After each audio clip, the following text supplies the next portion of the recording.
Hi guys, welcome to part 2 of my top 10 PlayStation 1 games. In this one I'm counting down my top 5 games, so let's get going. The first game, my number 5, is Soul Blade. Now this game is the first in the series that would go on to become Soul Calibur, and I remember I got this game on day one and it really blew me away because at the time I was not sold on 3D fighters at all. I didn't like them. I know Tekken 1 and Tekken 2 had come out, and we had the Toshinden series, and I mean I enjoyed them, but they were not as enjoyable as the 2D games. They were just mainly because they were not fast. They were very slow, sluggish. Just didn't really have the speed that I would expect, the reaction times of a 2D fighter. But this was definitely a step in that direction. I mean, this game, not only was it graphically very nice, it was weapons based, which was a lot different from, say, the Tekken games, but it was fast. It was fast, it was fluid, had excellent presentation. I really was not expecting this game to be as good as it was. I remember buying this game, and when I got it home, playing it for the first time, was just fantastic. I love this game. Brilliant selection of characters, very fluid. Just a well-made game overall. I mean, I'm glad that it went on to spawn a series, you know, that is highly regarded because, but many people overlook this one. You know, most people think that the Soul Calibur series started on the Dreamcast. It started as Soul Calibur on the Dreamcast, but it began on the PlayStation as Soul Blade. Brilliant game, and it's easily my number 5. My number 4 game is Resident Evil 2. Now, when the first game came out in this series, I remember playing it at a friend's house, and I just could not get to grips with the controls, you know. I mean, at that time, you know, I was still very much into the 2D style game. You know, wasn't used to 3D. And the Resident Evil, the first one, was just, I think, too much too soon for me. Wasn't ready for it. And I remember not liking it at all. I liked the premise of the game, but I didn't like it. But when Resident Evil 2 came around, I had the opportunity to get the demo. And I remember playing that demo non-stop.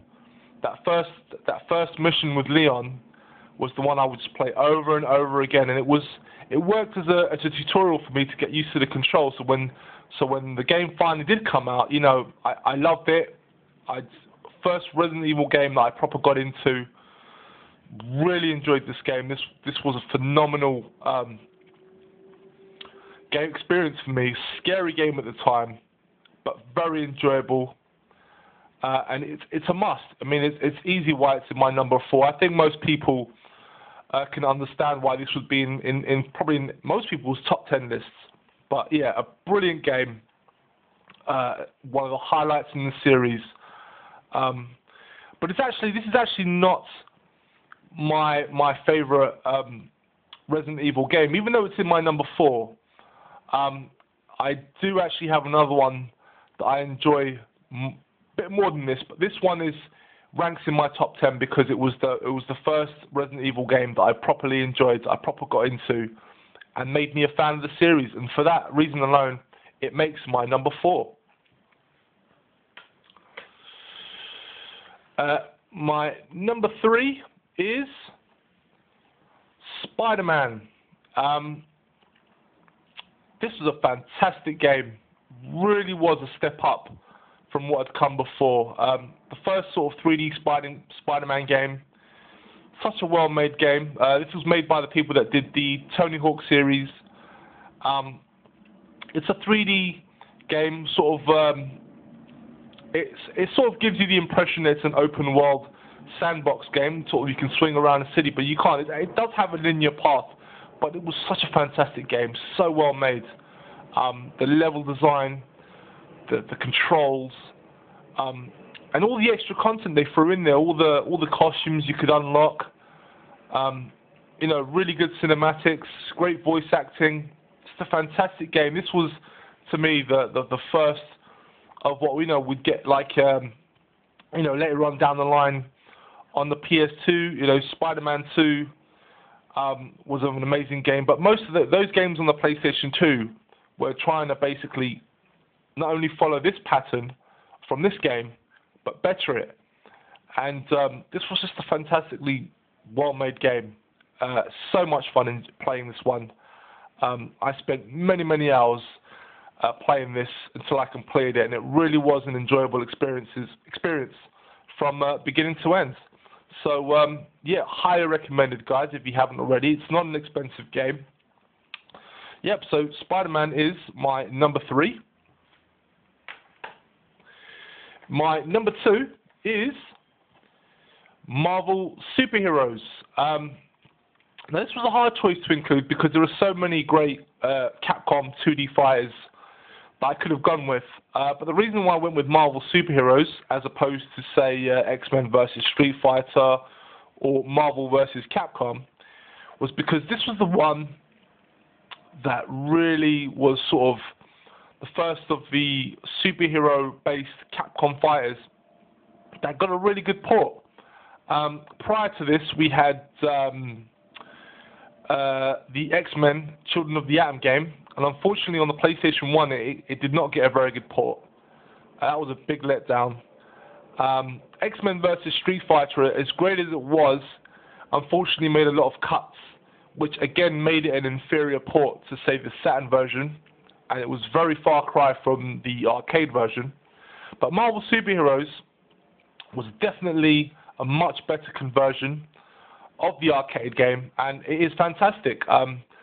The roster of characters are brilliant. I used to play this game in the arcade, so I was well aware of what this port could do, and it lived up to me. Fantastic. It was fast. It was fluid. The animation may have been slightly cut back, but it's not noticeable in my opinion.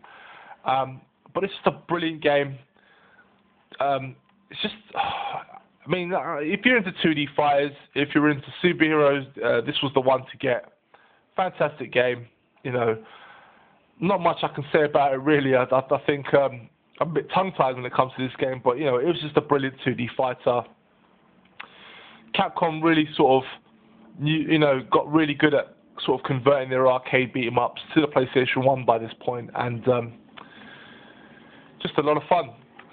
Yeah, really enjoyable game. So Marvel Superheroes is my number 2.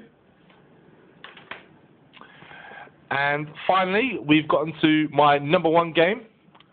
This is a game that was really the one that showed me what I would consider cinematic. The first sort of real cinematic game that I'd experienced. And it finally just clicked. For me, this was next gen. And the game is Metal Gear Solid. I remember being absolutely blown away by this game the first time I played it. From the cutscenes, the graphics, the atmosphere of this game. This game had atmosphere. Resident Evil 2 had atmosphere, but this game just totally blew everything else out of the water. I could not put this game down. I completed this game so many times. I'd never experienced a game like this before. In fact, I'd never actually heard of the Metal Gear series prior to this. I'm aware that they came out on the NES beforehand, but I didn't know anything about those games. This was my introduction to Metal Gear, and like I think for most people, and it was just fantastic. The stealth action was just completely different compared to what I'd ever played before, and it really is. If I was to sum up this game in one word, it's cinematic. First game I'd ever experienced that made it feel like a movie. Just brilliant. I love the cutscenes. Most people complain about the cutscenes in the Metal Gear series, but I love them. Just well-made game. Fantastic gameplay elements. Like the boss fight with Psycho Mantis. Where you had to sort of disconnect the controller from the player 1 port, put it in player 2, Otherwise, you know, he would read your moves. Took me a while to figure that one out. So many little things like that. Hideo Kojima is a genius. What he did with this game was just fantastic, and it really is a standout as one of the best games ever that's come out. And I don't just mean PlayStation 1, I mean ever. Well worth a look. If you haven't played this game, guys, seek it out. It is on PlayStation Network if you don't have a PlayStation 1. But yeah, a must-have play. And yeah, this is my #1 game on the PlayStation 1 for sure. Fantastic. Well worth it, guys. Yeah, so that's it. That is my top 10. I hope you enjoyed this vid. I hope there were some games here that you can come away with. Maybe give a shot if you haven't done so already. If you like this video, guys, please give it a thumbs up. Also, I'd love to hear your thoughts, so please comment below. And I will speak to you guys again soon.